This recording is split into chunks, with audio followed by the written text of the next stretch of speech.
Dears welcome to raise. ഞാൻ നിങ്ങളുടെ സ്വന്തം മിസ്. അപ്പം നമ്മൾ ഇനി നോക്കാൻ പോകുന്ന പാഠം പെരുമഴയത്ത് എന്ന് പറയുന്ന പാഠഭാഗമാണ്. ഇതൊരു അനുഭവക്കുറിപ്പാണ്. ഇത് നമുക്ക് എന്താണ് ദേവകി നിലയങ്ങോട് അവരുടെ ചെറുപ്പകാലത്ത് ഉണ്ടായിട്ടുള്ള ഒരു അനുഭവമാണ് ഇവിടെ പങ്കുവെക്കുന്നത്. അപ്പൊ നമുക്കൊന്ന് വായിച്ചു നോക്കാം. ഇതിന്റെ ആശയം കൃത്യമായിട്ട് നിങ്ങൾ എന്ത് ചെയ്യുക, അതൊന്ന് എഴുതി പഠിക്കുക, അല്ലെങ്കിൽ ഒന്ന് രണ്ട് തവണ കേട്ട് പഠിക്കുക. ഓക്കെ, അപ്പൊ വീഡിയോ ആദ്യമായിട്ട് കാണുകയാണെങ്കിൽ ലൈക്ക് ചെയ്യാനും, ചാനൽ ആദ്യമായിട്ട് കാണുകയാണെങ്കിൽ സബ്സ്ക്രൈബ് ചെയ്യാനും, മാക്സിമം നിങ്ങളുടെ ഫ്രണ്ട്സിലേക്ക് ഷെയർ ചെയ്യാനും മറന്നു പോകാതിരിക്കുക. അപ്പൊ നമുക്ക് വീഡിയോയിലേക്ക് കടക്കാം.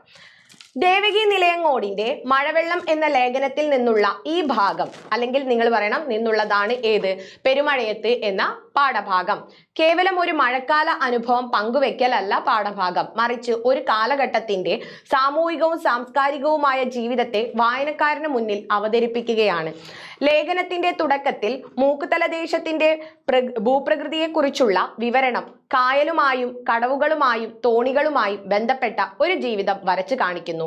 കായൽ വറ്റിച്ചുള്ള കൃഷി, ചക്രം ചവിട്ടി വെള്ളം തേവുന്ന പണിക്കാർ, അവർ പാടുന്ന തേക്കുപാട്ടുകൾ, ഇതെല്ലാം ആ കാലഘട്ടത്തിലെ കാർഷിക സംസ്കാരത്തെയും കൂട്ടായ അധ്വാനത്തെയും ഓർമ്മിപ്പിക്കുന്നു.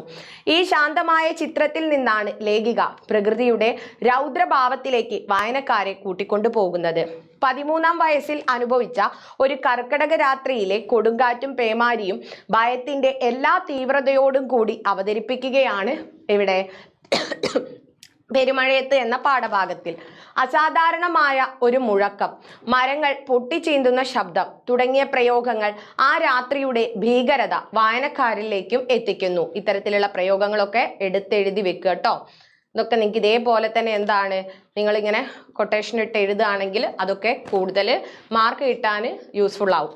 വ്യക്തിപരമായ അനുഭവത്തിൽ ഒതുങ്ങി നിൽക്കാതെ ഈ സംഭവത്തിന് ചരിത്രപരമായ ഒരു മാനം കൂടി നൽകാൻ ലേഖിക ശ്രമിക്കുന്നുണ്ട്. 1942 ഈ വെള്ളപ്പൊക്കത്തെ MT വാസുദേവൻ നായരുടെ നാലുകെട്ടിലെ വെള്ളപ്പൊക്കവുമായി ബന്ധിപ്പിക്കുന്നത് വായനയ്ക്ക് കൂടുതൽ ആഴം നൽകുന്നു. വെള്ളപ്പൊക്കം വരുത്തിവെച്ച നാശനഷ്ടങ്ങൾക്കിടയിലും പുഴയിലൂടെ ഒഴുകിവരുന്ന മരത്തടികൾ കുറഞ്ഞ വിലയ്ക്ക് വാങ്ങി ലാഭമുണ്ടാക്കുന്ന മനുഷ്യരുടെ കാര്യം പറയുമ്പോൾ ദുരന്തങ്ങളെ അതിജീവിക്കാനും അതിൽ അവസരങ്ങൾ കണ്ടെത്താനും ശ്രമിക്കുന്ന മനുഷ്യന്റെ കഴിവ് കൂടെ അനാവരണം ചെയ്യപ്പെടുന്നു.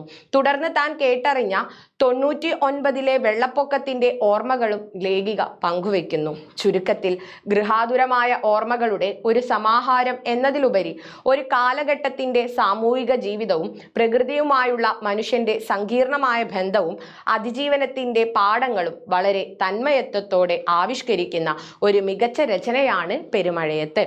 ഇങ്ങനെ കൃത്യമായിട്ട് പറഞ്ഞുകൊണ്ടായിരിക്കും നിങ്ങൾ എഴുതേണ്ടത്. ഇതിൽ നിന്ന് ഏത് ചോദ്യം വന്നു കഴിഞ്ഞാലും ഇവരുടെ അനുഭവക്കുറിപ്പ് എഴുതുക. അപ്പോൾ മനുഷ്യൻ എങ്ങനെയാണ് ഇതിനൊക്കെ അതിജീവിക്കുന്നത് എന്ന് പറയുക. പിന്നെ അതുപോലെ തന്നെ നമുക്ക് എന്താണ് ഒരു നിവേദനമൊക്കെ തയ്യാറാക്കാൻ വരും. ഇതൊക്കെ നമുക്ക് എന്ത് ചെയ്യാണ്, മെയിനായിട്ട് വരുന്ന ചോദ്യം നിവേദനം തയ്യാറാക്കാൻ വരും. അല്ലെങ്കിൽ എന്താണ് പ്രകൃതി മനുഷ്യനും എങ്ങനെയാണ് പ്രളയ കാലഘട്ടത്തെയൊക്കെ അതിജീവിക്കുന്നത്, ആ രീതിയിലുള്ള ഒരു എന്താ പറയുന്നത് ചോദ്യം നമുക്ക് പ്രതീക്ഷിക്കാം. അപ്പോൾ ഇത്തരത്തിലുള്ള ചോദ്യങ്ങളൊക്കെ ആയിരിക്കും ഈ പാഠഭാഗവുമായി ബന്ധപ്പെട്ട് വരിക. ഇത് നമുക്ക് എന്ത് ചെയ്യാം, ലൈവിൽ ഡിസ്കസ് ചെയ്യാം. എല്ലാവരും ലൈവിൽ കൃത്യസമയത്ത് തന്നെ എത്തുക. അപ്പോൾ നമുക്ക് ലൈവിൽ കാണാം. വീഡിയോ ലൈക്ക് ചെയ്യാത്തവർ ലൈക്ക് ചെയ്യുക, മാക്സിമം ഫ്രണ്ട്സിലേക്ക് ഷെയർ ചെയ്യുക, ചാനൽ സബ്സ്ക്രൈബ് ചെയ്യാത്തവർ സബ്സ്ക്രൈബ് ചെയ്യുക. വീഡിയോ യൂസ്ഫുൾ ആയെന്ന് വിചാരിക്കുന്നു. മറ്റൊരു വീഡിയോയിൽ കാണാം. അതുവരെ ടാറ്റാ ബൈ.